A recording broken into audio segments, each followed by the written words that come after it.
सर्वसामान्यांच्या हक्काचा आवाज जागर जनस्थान।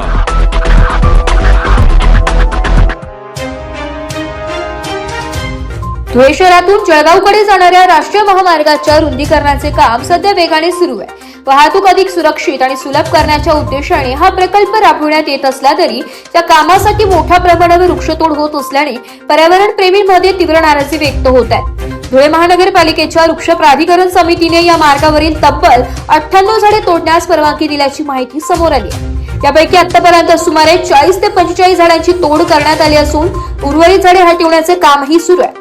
धुळे महानगरपालिकेच्या माहितीनुसार या मार्गावरील ब्लॅक स्पॉट म्हणून घोषित करण्यात आलेल्या ठिकाणांवरील झाडे वाहतुकीच्या सुरक्षिततेच्या दृष्टीने हटवण्यात येतात। मात्र अनेक झाडे 60 ते 70 वर्षे जुनी असून ती शहराच्या पर्यावरणाचा महत्त्वाचा भाग असल्याने त्यांची कत्तल योग्य नसल्याचा आरोप पर्यावरण प्रेमी करत आहेत। रस्ता विकास आणि वाहतूक सुरक्षितता महत्त्वाची असली तरी त्याचबरोबर पर्यावरणाचे संतुलन राखणेही तितकेच आवश्यक असल्याचे मत नागरिकांकडून व्यक्त केले जात आहे। तोडण्यात येणाऱ्या प्रत्येक झाडाच्या बदल्यात किती वृक्ष लागवड केली जाणार, त्यांचे संवर्धन कसे होणार आणि त्यावर प्रशासनाचे काय नियोजन आहे याबाबतही प्रश्न उपस्थित केले जात आहेत। दरम्यान महामार्गावरील वृक्षतोडीचे काम सुरूच असून या निर्णयावरून प्रशासन आणि पर्यावरण प्रेमी यांच्यात मतभेद निर्माण झाले।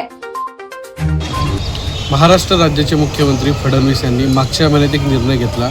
महाराष्ट्रामध्ये 18 कोटी वृक्ष लागवडीचा त्यांचा संकल्प आहे। पण मुळात मुद्दा हा आहे की धुळे शहर आणि धुळे महानगरपालिका ही महानगरपालिका त्यांच्या आव्हानाला किती प्रतिसाद देते। मुळात धुळे महानगरपालिकेने एका रस्त्याच्या कामामध्ये 120 झाडं तोडण्याची जी परवानगी दिली आहे ही परवानगी अनधिकृतरित्या आहे।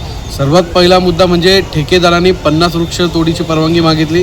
त्यावेळी वृक्षप्रेमी म्हणून आम्ही ज्यावेळेस हरकत घेतली, सुनावणी झाली, पण सुनावणीचं उत्तर आजही आम्हा वृक्षप्रेमींना मिळालेले नाही।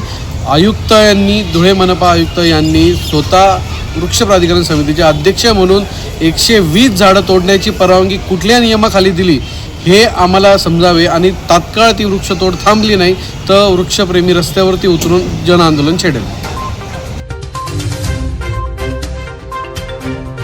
जागर जनस्थानसाठी रूपक बिरारी, धुळे।